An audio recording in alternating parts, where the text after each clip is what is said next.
Hello, and welcome to this special episode of Is It Worth It, the film review podcast. It's International Women's Day today, so we're going to be celebrating women in film. I'm Floss, and I'm joined by three lovely human beings, Shivani, who listeners will know from previous shows, Herbie, and Alex. Who are all of you? Herbie, we'll start with you. Well, as we've established, my name is Herbie. I love talking about film. I love watching film. And I think women in film is such an interesting topic, like seeing what they, like the history of it, both in front of and behind the screen, is such an important thing to talk about, especially given recent developments as well.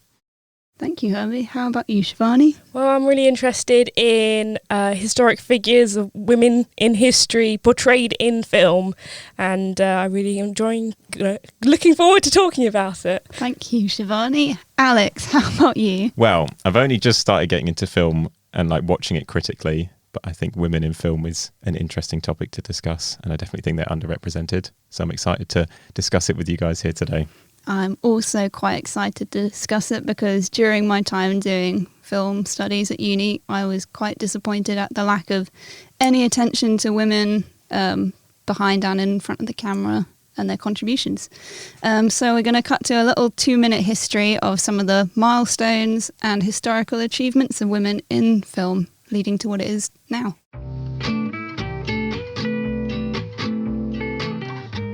In 1896, Alice Guy Blaché is the world's first female director. She makes The Fairy of the Cabbages, arguably the first ever narrative film. In 1919, Mary Pickford joins forces with Charlie Chaplin, D.W. Griffith and Douglas Fairbanks to form United Artists. She was also the first actress to sign $1 million contract. In 1930, Frances Marion becomes the first woman to win an Oscar for screenwriting. In 1938, Dorothy Arzner becomes the first female director of the Directors Guild of America.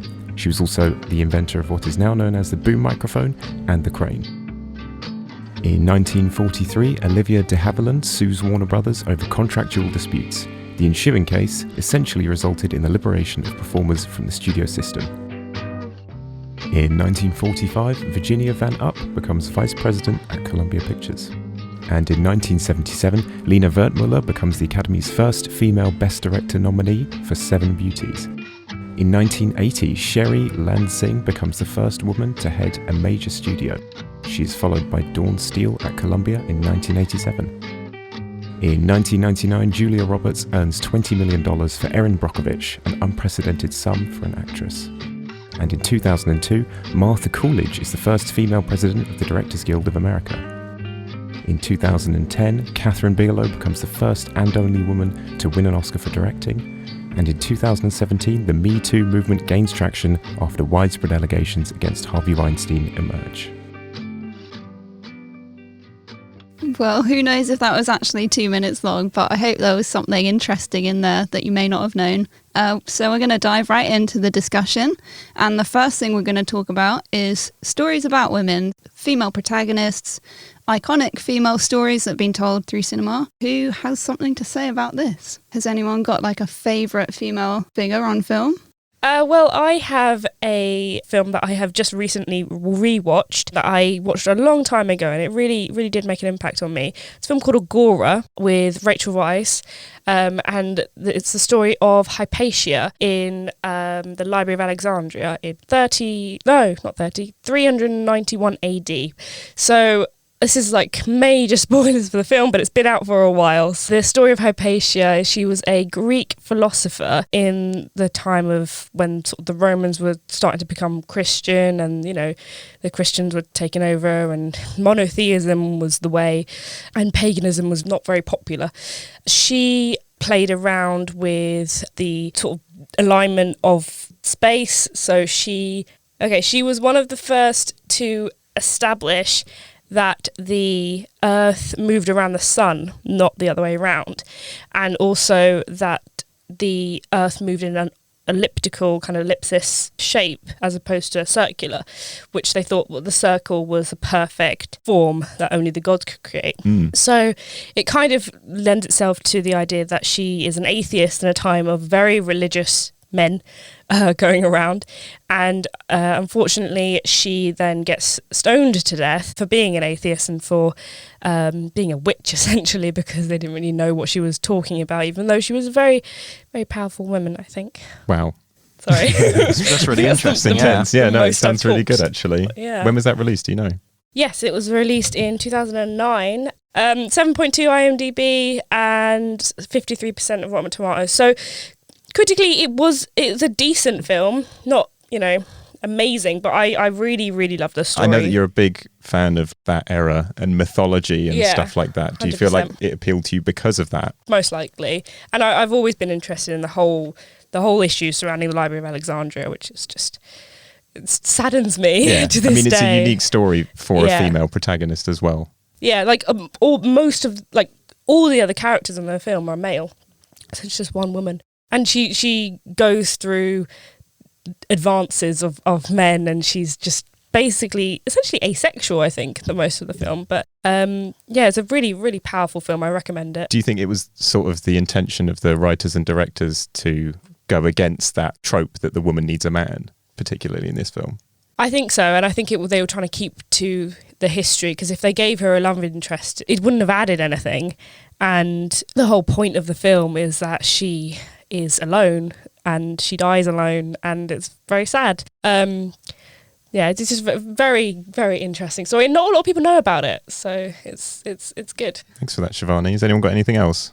I mean, I think coming from my upbringing, I never really took notice of when women were in films, as as a lot of young boys don't. They like to see. I mean, I wasn't quite like all action sort of teenage boy, but I think it was when I started university that I really started to notice and appreciate the stories that are about women. Like I remember in my first year of university, I went to see loads of films at the local cinema, including like Suffragette and Hidden Figures. I went to see as well, which are two very important stories about historical women.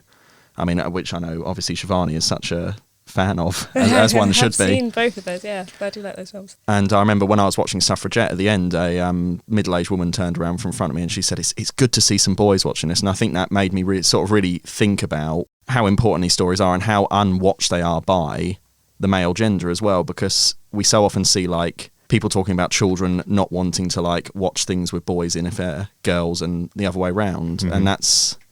The boundaries are breaking certainly today, but it's something we still need to continue looking at. And I think after watching that and after hearing that comment from the other customer who was watching the film, like the other member of the public, it sort of made me consider these stories from women, because Suffragette is such an important story in history as well. And it was fairly accurately told from what I've seen. Like, you're never going to get something that's 100% real, because that's a documentary. And even then, all the different perspectives, you'll never get something that's real. But the stories about the women and the struggles they went through was very real. Like, their individual stories, even though a lot of them were fictionalised, it's about their struggle and seeing how the steps they took to get the vote and what that meant to them.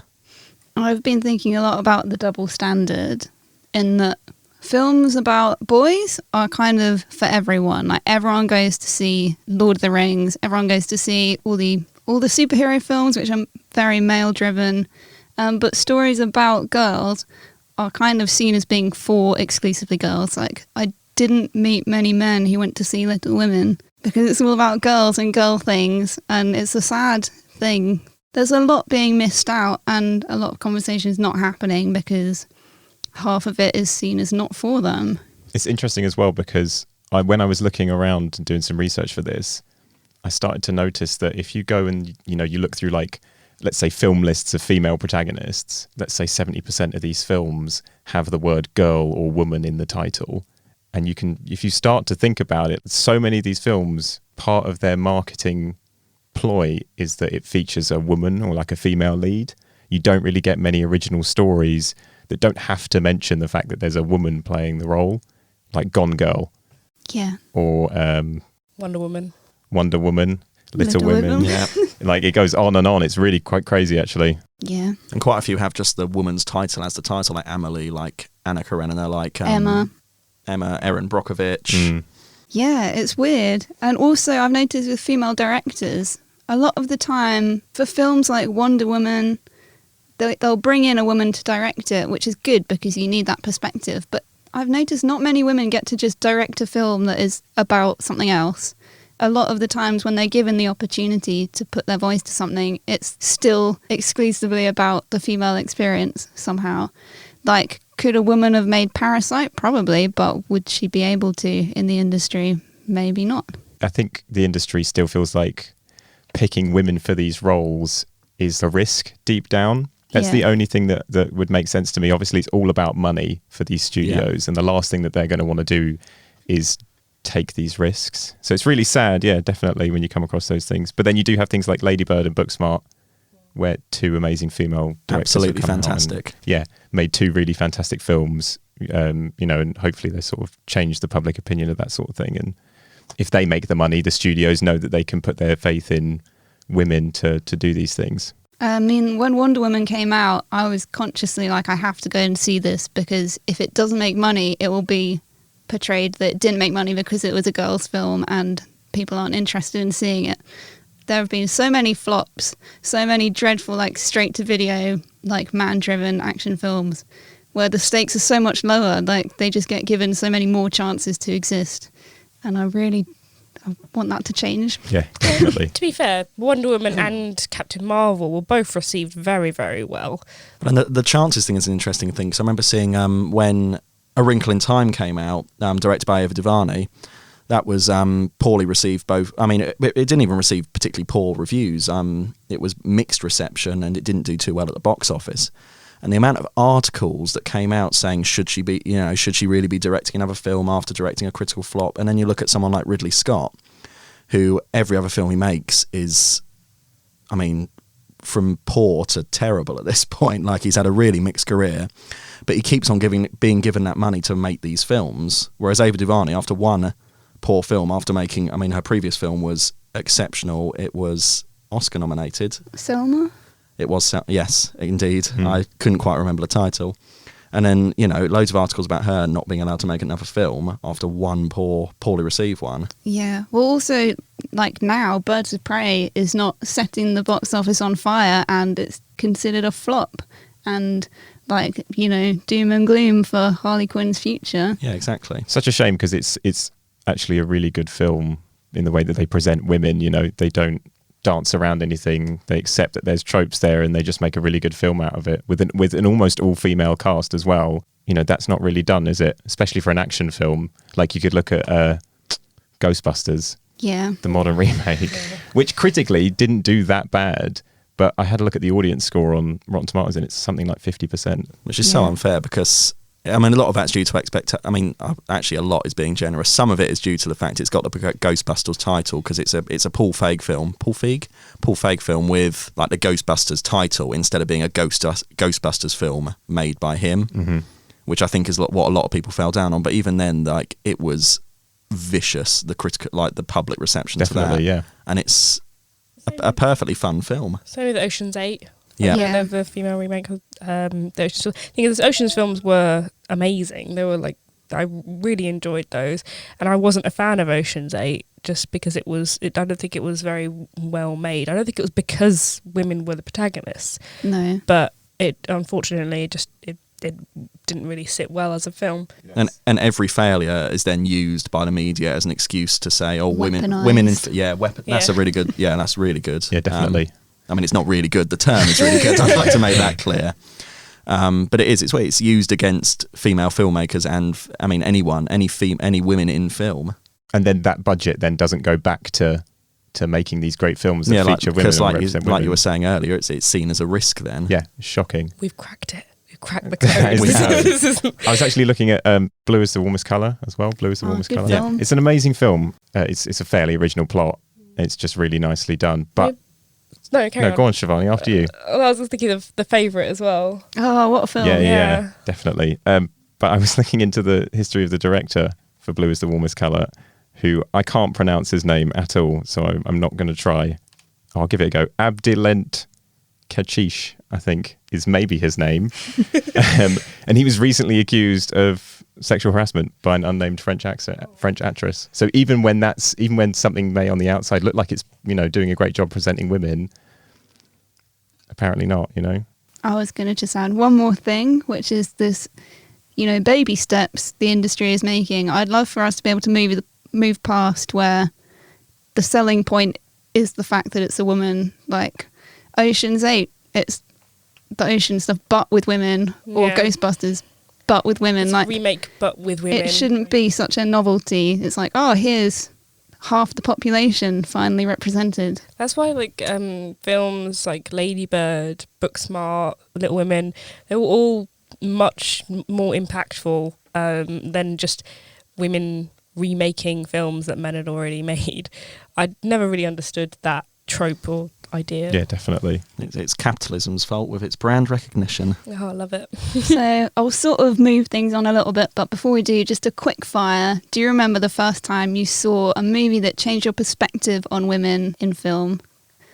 Kill Bill, Volume 1. Nice. It was amazing. And I think it still is amazing. And I actually think Tarantino does a really good job with putting women into roles where they're not just women in all of his films. I like that she wears a tracksuit. Yeah, it's so cool. Tracksuit's Bright amazing. yellow. Yeah. Shivani? I think it would have to be Agora, because like the more I think about it, I watched it a very long time ago and it stayed with me since then. So I think, Agora. I mean, obviously I mentioned Suffragette earlier, but I think looking back, probably Alien when I first watched that, because I mean, definitely. Ripley is still used as like one of like the four most examples of a strong female character in all senses of the word. Don't you feel like it's a bit of a shame though, because Ridley Scott still sexualizes her in that film? Just that scene with her walking around in her underwear is completely unnecessary. I haven't seen Alien in a long while. No? I don't remember that I scene. mean, Yeah. I don't think I ever saw that as a particularly sexual scene. Oh, maybe it's just me. But an intention and the delivery of that intention is different for everyone. Just because I saw it a different way to you doesn't mean it wasn't what Ridley Scott intended. I suppose. Yeah. Well said. Thank you. I'm now struggling to think of anything. I'll say maybe like some of the Studio Ghibli films. Princess Mononoke has some great female characters in, and I remember that one. I got really obsessed with that film when I was young because she was so cool. She was like a wolf. She wasn't sexy. She got to do stuff.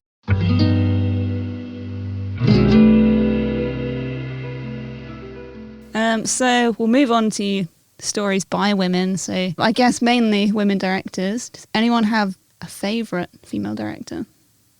Herbie? I mean, I don't want to be cliche, but Greta Gerwig for sure. Oh, Yeah, 100%. she's good. She's very good. She is excellent. Like the way she crafts her stories and the way she builds her characters is, I mean, some of the best I've ever seen, genuinely. Yeah. Because I think especially her debut of Lady Bird was such a personal story to her. Like seeing her build a film around where she grew up, obviously influenced by her upbringing, by her childhood, without explicitly being so. Saoirse Ronan's character of Lady Bird is such an interesting young woman to witness growing up on screen, because it is a coming-of-age story. And even though it's only about such a short space of time, you can see so much of what makes her who she is, from the way she was brought up, from her family to where she lives. Like towards the end of the film, just seeing her reminisce about where she grew up, where she's from, and not realising the impact it has on her. Like, I'm a very nostalgic person as well. I love seeing nostalgia in film and the way like the past influences our present. And that's very similar in Little Women as well, with the time jump, which is from the original story, of course, but from the way we see how the events of 7 years ago in their lives affects their future, affects their present, and affects everything about their own characters as well. Thank you. That was very well put. Shivani? Okay, so with the risk of potentially sounding controversial here, I was thinking about this the other day of all my favourite directors, and unfortunately they're all male, and I don't think that's because women aren't making good films or there's not enough women making film. Maybe there isn't enough women making films, but I don't really know what it is, with the exception of Greta Gerwig, because amazing films. I watched Lady Bird today, actually. It was really still powerful. It didn't make me cry, though. The first time I watched it made me cry. I've seen it like 6 times and it makes me cry every single time. You're a stronger man than me. There's nothing wrong with that, though. That's the thing. Like, all my favourite directors probably are male because the kind of genre I'm interested in, there just hasn't, unfortunately, they've not been allowed a space at that table yet. Like, I'm sure there's a woman somewhere that could make a Christopher Nolan type film, but it just hasn't happened yet. One of my favourites is Guillermo del Toro. That's how you say it. And obviously Pan's Labyrinth, his protagonist is a young girl, and that film was amazing. It's It's very powerful and it's very visually amazing. But obviously it's still a male director, and I don't think there's anything wrong with men directing films about women. Of course there's not anything wrong with that. But male directors outweigh female directors, unfortunately. I think that's just the way it is.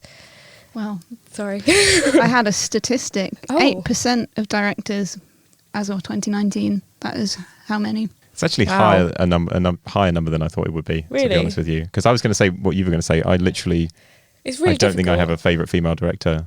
I just think not enough women have been given the opportunity, or not enough female directors have been given the opportunity to form signature things that they'll take with them through other films, you know? Like you Yeah. could watch a Wes Anderson and know it's a Wes Anderson. Mm. But a lot of these female directors, they have like 1 or 2 films in their catalogue and they haven't been given the opportunity to really expand. But I do think Olivia Wilde, if she Oh, can, yeah. you know, keep up with something like Booksmart, I just thought was really incredible. And I would love to see more from her like that, you know? Yeah, she's actually in the process of making new films. I heard that she got signed, yeah. Yeah, I saw her saying on Twitter that she's been given a script and it's incredible, which is obviously what a lot of directors have to say. You're not going to say, I'm directing this film and the script is terrible, but it's after Booksmart, I'm really interested to see what she does next. Definitely. You can see as well that there's like a positive reinforcement to this whole thing now where there wasn't before, because she has so much heat around her and her directing abilities. I haven't heard that from any other female directors. And she's the first person, I think, to really have so much going on for her. Yeah. publicly. I'd chuck in Lynn Ramsey. I think she's really good. We Need to Talk About Kevin was another one. I mean, it's quite a dark film to have as one of your like formulative cinema experiences, but it was for me. And also You Were Never Really Here is another great one. Maybe she doesn't get the attention she should. Has she ever been nominated for anything? I'm not Best Director? I don't think so. Anyway, she should. Craig's looking at me like I've said something wrong. We're going to move on to women in other industry roles. So, for example, cinematography, costume design, editing, makeup and hairstyling, which is pretty dominated by women. It's the only category that they dominate. And also production. There's some strong production women. That's not a good phrase. Kathleen Kennedy, hate her or love her. She has an empire, and Her record speaks for itself, doesn't it? Looking at the films she's been involved in. yeah. And also Margot Robbie has got her own production company, which is doing some cool stuff. There's a lot of editors doing some great work whose names we don't hear very often. I'd say the most famous is Thelma Schoonmaker, because she works with Martin Scorsese. But other editors, well, for example, Christopher Nolan's Memento was edited by Dodie Dawn. I think editing plays a lot into how the final product comes out, because all the pacing, like, it's all structured by the editing. So I'd say they share quite a lot of the responsibility for the final product. Mad Max Fury Road was edited by Margaret Sixel. Verna Fields edited Jaws. And all the films of Richard Linklater were edited by a woman. There was a lot of really cool work that I never even knew was edited by a woman. Yeah, Star Wars was a huge one for me. That's kind of the Yeah. only one I'm really massively informed on. Herbie, what's the name of the editor? Marsha Lucas, George Lucas's wife. And she basically cleaned up the first 3 original Star Wars films. Yeah, she had such a huge role in how they turned out. Yeah, like you can go and find footage of the original Star Wars before she took over the editing, and there's some like really absolutely terrible content in that film, like horrible scenes and horrible characters that were going to be kept in, and she really saved that whole trilogy. I mean, that's really how the prequels happened, because they divorced, I think, in the early 90s or late 80s. Oh. And yeah, and she obviously isn't going to do any more of his films. And George Lucas, I mean, a lot of the prequels are defined by how people say he's surrounded himself with yes men, people who would just say yeah to all his ideas, because I think he's a good story person, but basically all of his other filmmaking talents are not there. He didn't have anyone to filter out. No, Mm. whereas Jar Jar Binks. exactly, who could have been a good idea with the right execution. Once again, like the playful child-like character in the film to, you know, get the children engaged as There much as was, anything. there was just too much of him, which Well, yeah. some editing would have helped. Exactly, and you can like Alex was saying, you can see out of the original Star Wars, some of the ideas which are like condensed and compressed into smaller ones, and a lot of that is down to her and her work in cutting the films into something that is actually logical and makes sense. Absolutely. Although I must disagree about the Jar Jar Binks thing, and I think that he should have just been cut completely from the entire... I never got what everyone hated about him. He was like, I quite liked the prequels, and that's very controversial, but I liked it in a morbid curiosity kind of way. You go from the original trilogy to the prequels, and the drop in quality and the change in tone is so obvious at that point. That's what makes them hilarious. Yeah, but they're funny, yeah. But like Jar Jar Binks was just a ridiculous idea from the start. I'm going to move us on, unless anyone has any other... Sally Menke, who edited a lot of Tarantino films before her death in 2010, and it's quite a shame there because I think her absence was noted more than her presence, because when Hateful Eight came out, a lot of people were saying the editing was really unusual. There were a lot of very long takes in there, and the pacing. I really enjoy the Hateful Eight, but it's such a slow film, and I think it's one which is so unlike the rest of Tarantino's films, which are so snappy, which are so sharp in their transitions and the way in which they're like visually represented. And a lot of people have cited her death and her absence from the rest of his films as being a part of that. And I think that's quite sad in a way, that she wasn't really noted until she was gone as being such an important role in the way Tarantino's films turned out. Thanks, Herbie. I didn't know that. It's really cool. We're going to move quickly on to cinematographers. So, like, as of now, there's only ever been one woman nominated for cinematography, and that was Rachel Morrison, which you might know her from Black Panther, and also Mudbound, and she's kind of leading the pack in that sense. Also, A Quiet Place, I thought was a beautiful film and was also shot by a lady. Does anyone else have anything to say? Or shall we move on to some of the other roles? I think move on to the other roles, because honestly, I mean, that's a problem in itself that I can't say much more about female cinematographers because I just don't know any. I actually found it really difficult to find decent female cinematographers. Yeah, none spring to mind. It's a shame. It's a real shame. It's a huge problem. Yeah, I mean, there's a handful of like really good films, but just not enough. I wanted to say something about costume design, talking about Mad Max again. Does anyone remember at the Oscars when, what's her name? Jenny Bevan, she won for costume design, and she was wearing like jeans and a leather jacket. And it was such a great rejection of this idea that you have to show up to the Oscars in a dress and look really feminine. And also the fact that it was from Mad Max, which was a pretty good film for women. Exactly, yeah. That's like one of my milestones that I remember, in that she just did not give a damn. What else? Makeup and hairstyling, I kind of don't really have much to say. You said earlier that it's quite a dominated sort of industry, I suppose, by women, which is interesting considering the other categories haven't been. Well, it's not that surprising because it's the one corner of the industry that's about making things look pretty. Okay, I see. Again, with the risk of being controversial, the reason there are more women in makeup and hairstyling is that because more women are interested in makeup and hairstyling than there are men. No, I think women just aren't afforded the same opportunities as men in those fields. So they're shoved into the quieter sort of, you can do the makeup and hairstyling. And a lot of people get their roles that way. I remember very niche actress Katie McGrath, she started doing like being involved in like costume design on The Tudors, and she'd done some acting work, and that's how she got into acting on a bigger stage as well. So I mean, it's one that can lead to opportunities, but it's such a small place, and it is one where I think people are shoved off into. Definitely.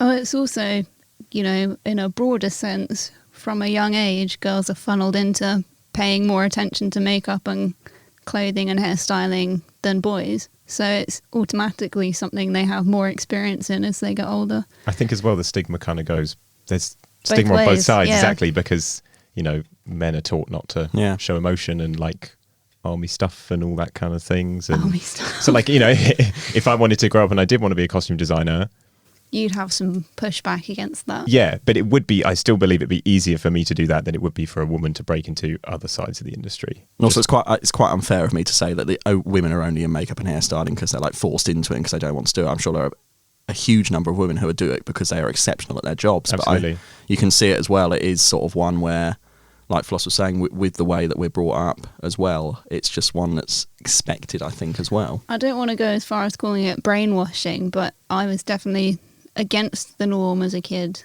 in that I was not into anything female oriented, hated everything pink, hated everything like princessy. I struggled growing up finding female role models in films, and behind the scenes in films, because there just weren't really any speaking to what I was interested in hearing.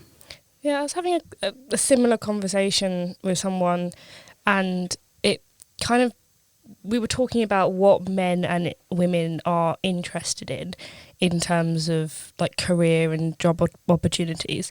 And it sort of became apparent that women would typically, this is a generalization, but typically would choose jobs that are more like people orientated, so there's more like social interaction, and men would pick jobs that are more sort of object or thing orientated. So that was a study that I read, and I cannot remember where I read it, but I kind of think I think it's down to the male stigma as well, though. Just because, I mean, it's something that I can only really truly relate to that side of things because I've been raised that way. But, you know, I was always under the impression that it's hard for me to show how I really feel around other guys and around girls because it leaves a bad mark and I'll damage like a reputation or whatever that I might be wanted to keep. It's about brawn rather than sensitivity. Yeah, and that's just because I'd be judged for being sensitive, or at least I would assume that I'd be judged for being sensitive. I think it's the assumption that's the killer, isn't it? Yeah. Because we don't know until we say, but we're so scared of saying. And that applies to a lot of people in general as well, not just... And then we propagate that by having that attitude. We just make it worse. Because, so it's a never-ending circle. Yeah, we don't It's dig so ourselves out. sad, because think about how many men have got sensitive and insightful stories to tell, and they've never been able to tell them because they think they're weak for wanting to say them. Yeah. I think we should move on to the issues bit, because we're kind of getting into it already. Can I just briefly mention a director that I found that I really liked? Yes. Yes, of course. Her name's Dorothy Arzner, Arzner, I think. Has anyone heard of her? I think she comes up in my timeline. Okay. She's like she was like a golden age Hollywood director, but she was the only female director in Hollywood between 1927 and 1943. God. The only female director in That's so Hollywood. cool. And every single film that she produced and directed, she had a say in. She would change the screenplay. She would make sure that women were properly represented. So there was a film called Craig's Wife, which was about a woman. It's about Craig's wife? It was about Craig's wife. It was about a woman who was obsessed with the upkeep of her home and her husband's problems with that. He's like him having a hard time dealing with the fact that she's so obsessed with keeping her home as clean as possible. That was the play. And when she took that and turned it to a film, she made it about women wanting to find, or this woman in particular, wanting to find her own identity as a woman, as a person, instead of her just being a housewife. So she completely took Craig's Wife, turned it into something that was really strong and powerful for women. And she did that, you know, in the early 1900s, which I think is quite amazing. Very early in filmmaking as well. Yeah, absolutely. Yeah, she was also the first female director to direct a sound film. What a hero. Yeah. I suppose I should bring up the first ever woman to direct a film who I talked about in my timeline. So it was, where is it? Where have I written it? 1896. Her name was Alice Guy. She was definitely the first woman to direct a film and possibly the first person at all to make a narrative film. But she got divorced and that ruined her career and she faded into obscurity. I never learnt about her at uni. Yeah, she was like blacklisted in Hollywood because she got divorced. And she was the first female director. Yeah. But she committed atrocious sin. Isn't that sad? It's shocking. So under the issues kind of topic, stuff like the male gaze, Bond girls, using women as a motivator in films, like your wife dies, your mother dies, your girlfriend is kidnapped. Is that a really tired way of motivating your male heroes to do stuff? And I don't know, you had some stuff to say about Captain Marvel. We'll get onto that, won't we? Oh, yes. What do you want to tackle first? I mean, moving on to another superhero film, the male gaze in Wonder Woman, or the lack of, should we say, compared to how Diana is represented in Justice League. You go from Patty Jenkins directing to Zack Snyder / Joss Whedon, and the progression, the difference. Progression is such a horrible word because it's not a progression at all. Regression. A vicious regression. It's such a startling dichotomy between the two films. All the women on the island, their costumes somehow seem to get less from one film to the next. They do, and they weren't too much to begin with because that's the nature of where they live. There's a genuine reason in text for doing it, and that's the difference between sexualized costumes and non-sexualized costumes, that they're very practical. They're a warrior race of people. Isn't it funny that when Joss Whedon was starting out, he was viewed as this really feminist guy? Like, heroes like Buffy were really forward-thinking, and it's just become clear that the world has moved on, and he never did, and he still makes jokes out of like, oh, your faces are my boobs. I mean, I saw someone on Twitter point out, I think 3 separate occasions that's happened in his films. Wow. And like, one is too many. Yeah. He ruined Black Widow in Age of Ultron. He did, yes.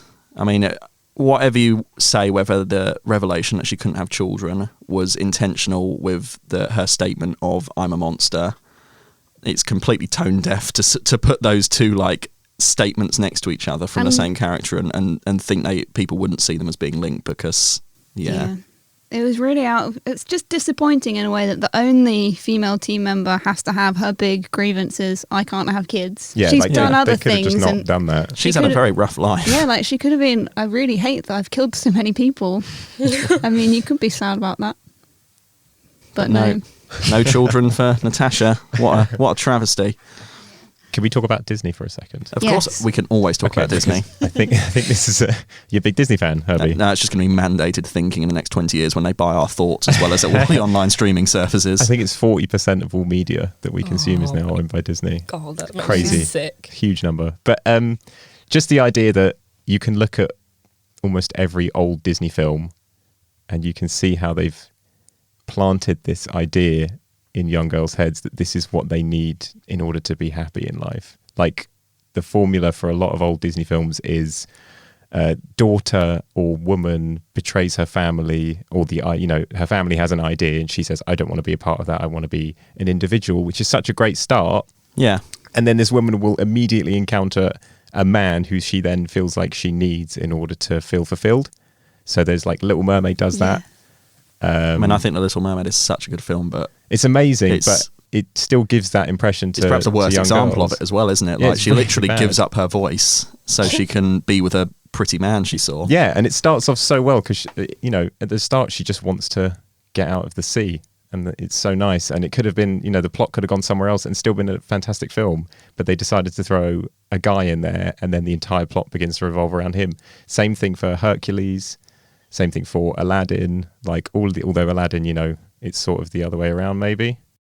A little bit. Yeah. But Jasmine doesn't get to do anything. She just gets to walk around and say, I hate my life. And she's the only female character in the film, possibly, like, of any substance. I mean, one of her birds may have been female. It's in like by her fountain. But I mean, There's a brief scene in a brothel. oh, Yeah, God. But it was like you were saying earlier, what was the phrase that you used? We look at men's actions and we look at what women are. Yeah, we perceive, when we watch films, all the male protagonists, we tend to look at what they do, and then female protagonists, we look at what they are, and normally what they are is really sexy. yeah. And that's Sorry, I said that a little bit too enthusiastically. Yeah, so I didn't love Wonder Woman. Woman. Wonder Woman. I was determined I was going to watch it and give it a chance. It started so well, but I just didn't like how at the end it became about her romance with a man and all the stuff that really got to me. Like, I cried when the army of women came over the hill on horses. I was like, I've never seen anything like this on screen before. And then in the end, she left the revolutionary part, which was the island for the women, and went into a world where lots of men went, oh, but you're a woman and you're walking around like a free person making decisions. And I was like, this isn't very new or interesting. No, I think I was about to sort of disagree then, but like you said, it's not new and interesting. It's representative of a time, certainly, especially seeing Etta Candy's character and how she reacts to Diana. Yeah. But then do you think that was intentional? Do you think they were just trying to tick all boxes by doing something like that? Or Maybe. I mean, I would have found it very interesting to see more about how the war was and how she dealt with the war rather than pining over Chris Pine. Pining of a Pine. Yeah. Pining of the Pine, yes. But, again, it's another film that unfortunately makes its way back to revolving around because it's love. got to fit into that established stereotype, hasn't it? I mean, I'm not saying that as I want it to, but it has to be made. Like, I mean, a lot of that film was about compromise, between, I think, what Patty Jenkins wanted, what the filmmakers wanted, and what they thought would sell well. Like, it was originally going to be set in World War II. Like, the plot lends itself so much better to World War II, with them like demonising the German forces, when World War One was such a political mess of a war. You can't treat any one like armed forces in that film, any one country, as the bad guy, whereas the Second World War, there's much more of an argument for it. But I've seen a lot of people suggest that the reason it was changed to World War One was out of convenience, because Captain America was set during World War Two and they couldn't do the same thing. Yeah. Which is a lot about, like, especially like the final act is very Zack Snydery, because he had a lot of creative control in the DC universe. The ending was so dull. It was just a big CGI fight. Like, it could have been so much better in terms of like subverting expectations and making Diana realise that what is happening is not because of any controllable force, it's just what happens. Yeah. I think that's just modern Hollywood though, isn't it? It's like you said, it's a compromise between what the studio wants and creative decisions and money. Yeah, exactly. I thought Captain Marvel, it wasn't a particularly exciting film, but I liked that she didn't have a love interest. It felt so refreshing, didn't it? It was really weird.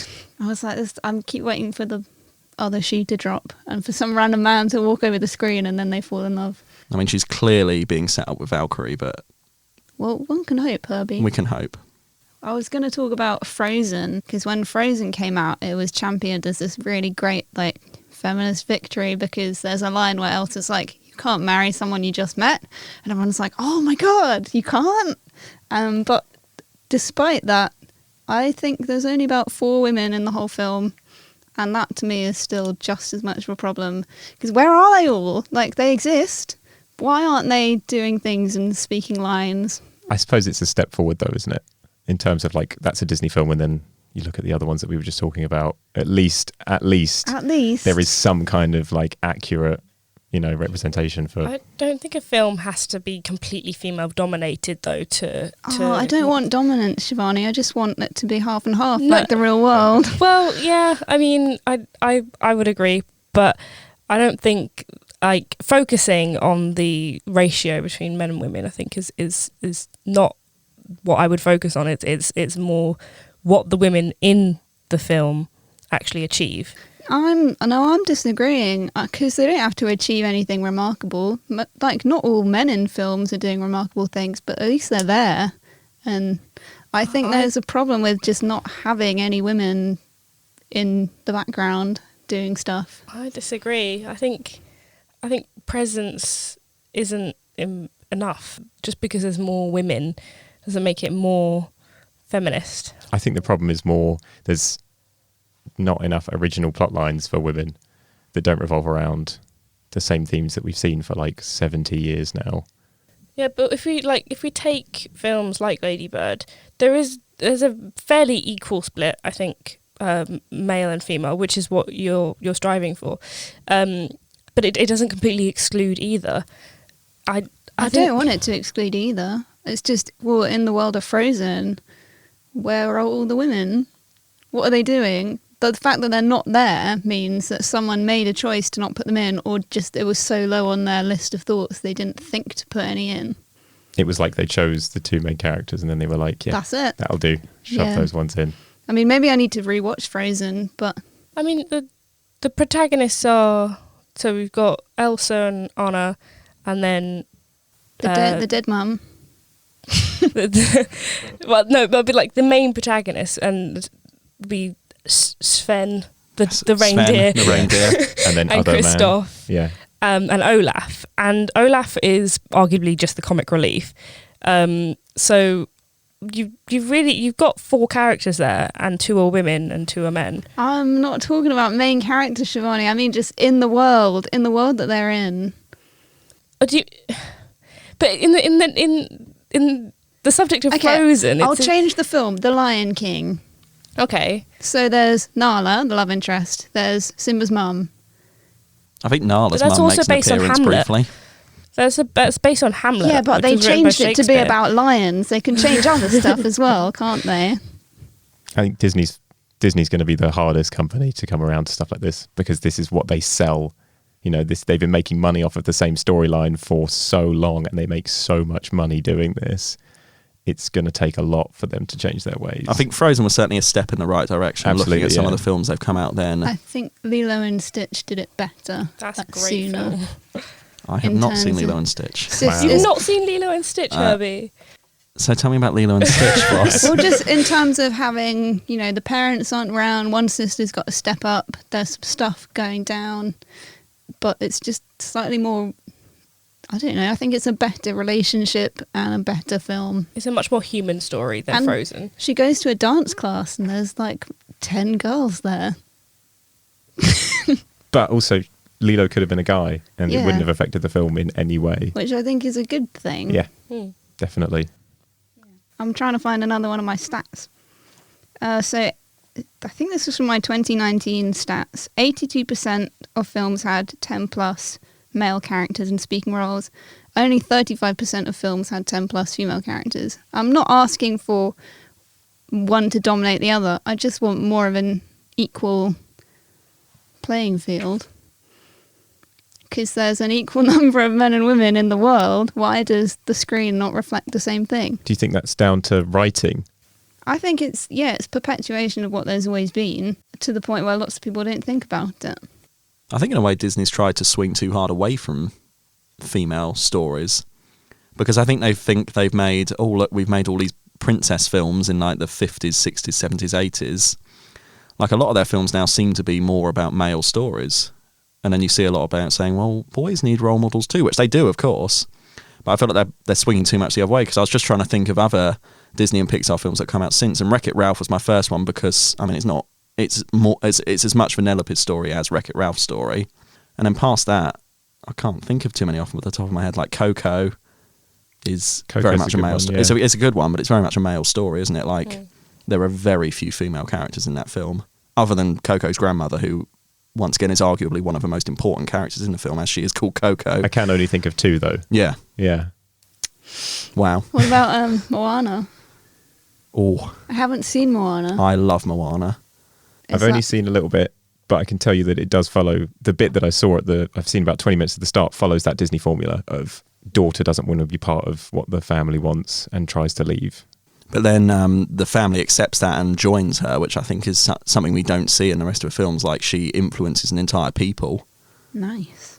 You just And- spoiled Moana for me. I haven't spoiled Moana for you, because you don't know what she's inspired them to do. So, Obviously, we haven't seen it yet, but the trailer for the new Mulan film, obviously in the original, she has a love interest, and that's fine.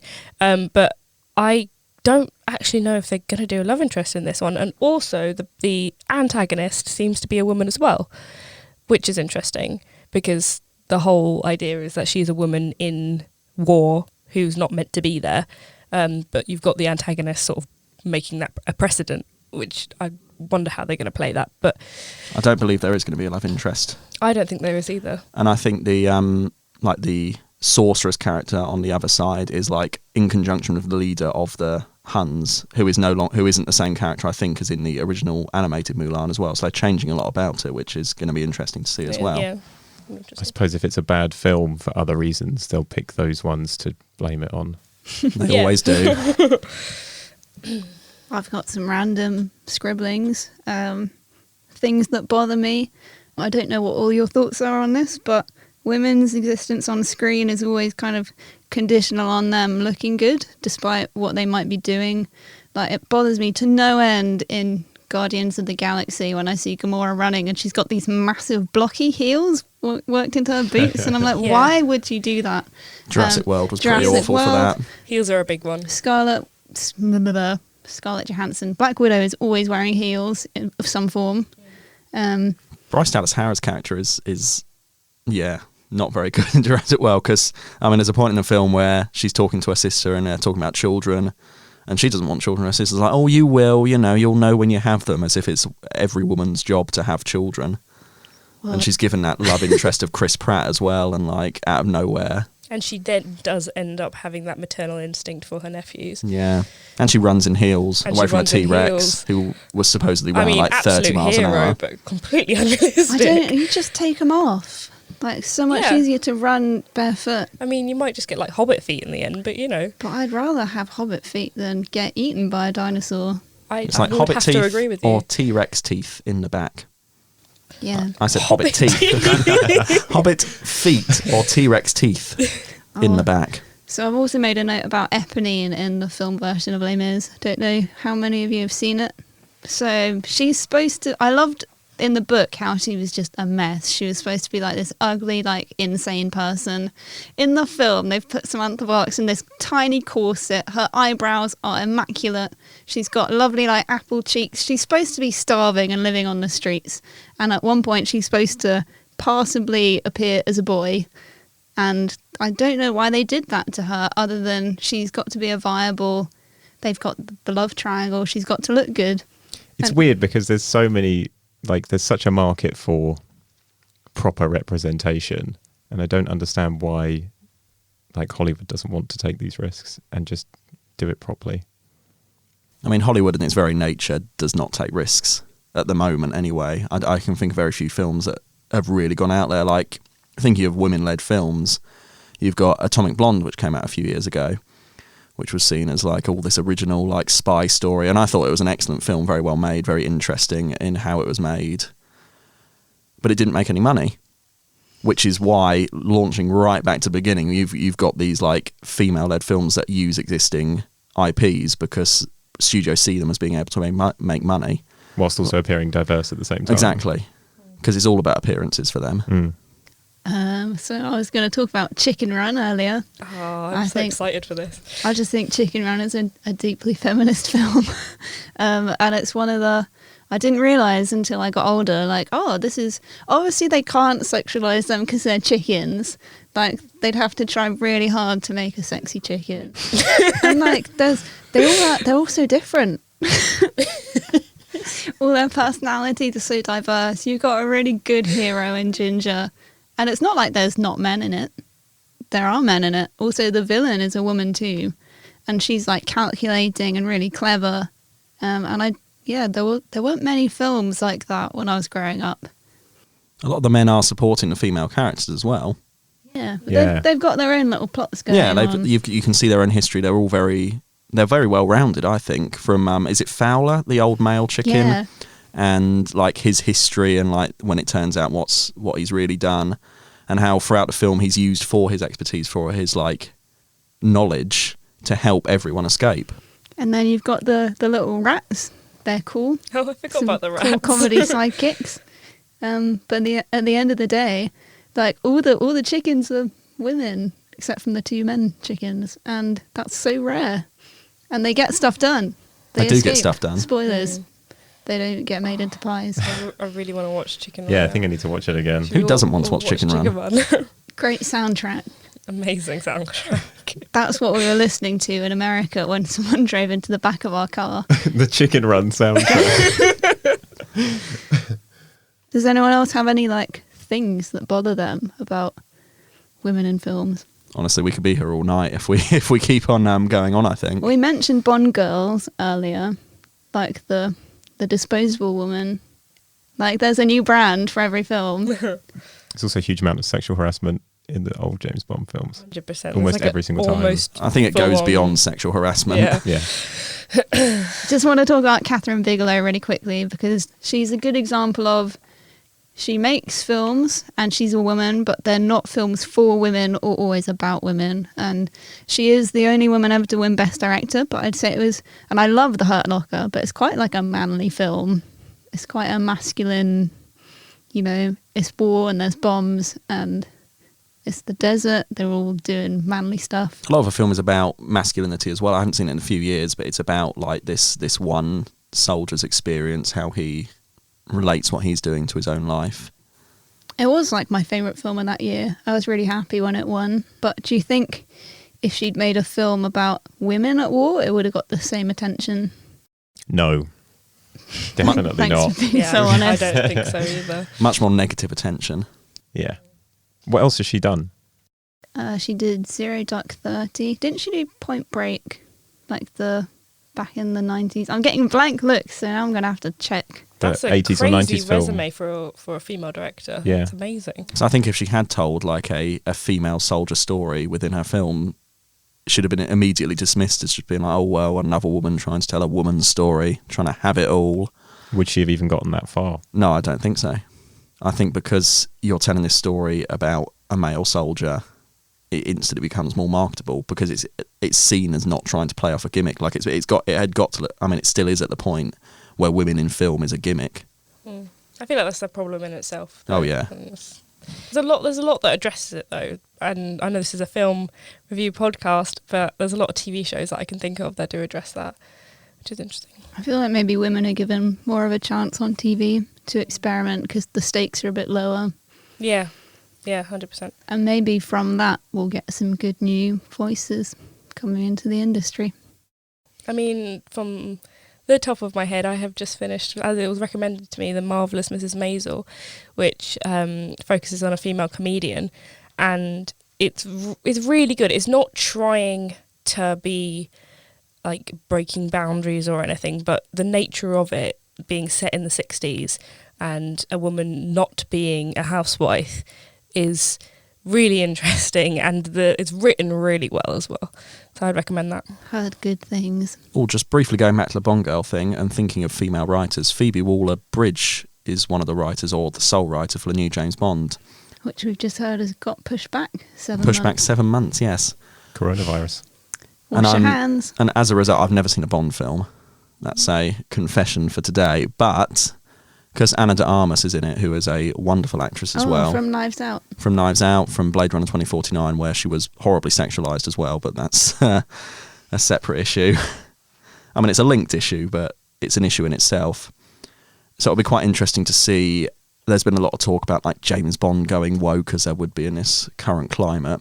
So it'll be interesting to see how this Bond girl, as it were, is treated by a female writer. Isn't it a shame that any step you take to try and even the scales is met with this like vitriol of get woke, go broke? Oh, God, it's awful, isn't it? Why are you trying to take stuff away from men? Just let us have every franchise ever. Men have had it all their way for the last several thousand years. I think it's time for women to get their time in the spotlight for a bit as well, to be honest. And I just want to share. I don't want us to take away anything. It would just be nice to all be at the table together. What a polite response. So there was just Brie Larson got all that hate, and then recently she was a guest host on one of those US talk shows, and she wore a low cut top, and all the comments were like, finally she's made it worth being cast. And that was so disappointing. It's like everything she's ever done or ever said reduced down to, oh, she's got nice boobs. And all the backlash about what she said was based off an incomplete headline. Like, all the headlines were like, Brie Larson said white men shouldn't review films anymore, and it's like that's not what she said at all. My last scribbling that I was going to bring up is about the Oscars, because we just had them and there were no female nominees in the directing branch in a year when there really could have been. There was a good case for quite a few. So then I was looking at stats. 2019, in non-gendered categories, there were only 25% of the nominees were women. What would happen if you brought in like gendered directing categories in the same way that you have acting? I think you'd be further separating the two, and you'd be making the problem worse. In terms of numbers as well, like if you look at the list of current female directors, because of the lack of opportunity, there's just nowhere near as many women who are allowed the opportunity to make the kind of films that men are as well. Do you think it would force people to watch more female films? Yes. Female directed films? Yeah, I think it would. 100%. Like, Parasite's almost like been selling out because it's won Best Picture. So that opportunity for a female director would be amazing. I'm going to sort of wrap it up. Any last recommendations of stuff that you think people should see? Contact with Jodie Foster. It's amazing. It's an incredible film. It's written by Carl Sagan, and it's about a SETI engineer. And there is a romantic subplot, but it doesn't take away from the film at all. It's really fantastic. Herbie? Annihilation would be my choice. Good choice. Because that got a lot of attention when it was cast as well, with like women as scientists. Woo. What's that going to be like? And the film itself, like the way they interact, the way they talk, is like it's so much more important than the events that are going on, because I love sci-fi. I love what's going on.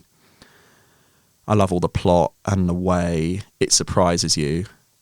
But it's so much about Natalie Portman's character and her journey and her development in conjunction with these other women.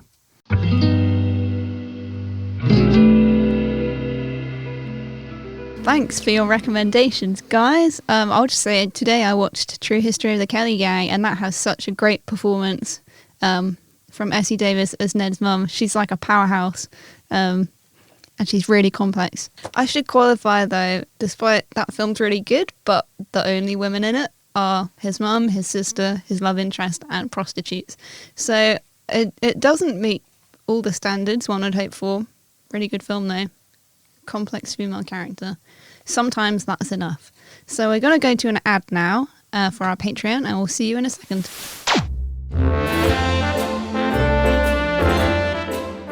We interrupt this broadcast of Is It Worth It, the film review podcast, for an important announcement. If you're enjoying the podcast, we would like to remind you that you can now become a Patreon supporter for as little as $3 a month. This helps the podcast to continue to grow, as well as offering the potential for bonus content and Is It Worth It merchandise. Your support helps the podcast stay alive. So why not become a Patreon supporter today? Head on over to www.patreon.com/isitworthitpodcast.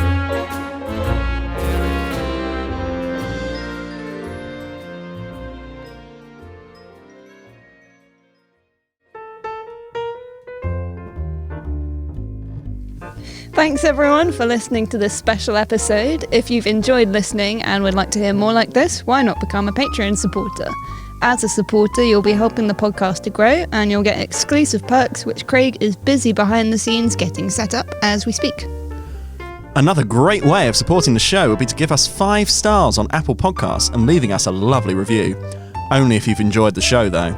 Don't bother otherwise. No, but we do appreciate your thoughts and feedback, and you can email the show on mymail@isitworthitpodcast.com. Or you can message the team on various social media accounts. Just go to isitworthitpodcast.com and you can go and find the links there. Thanks for listening. We'll be back with more very soon. Bye. Bye. Goodbye.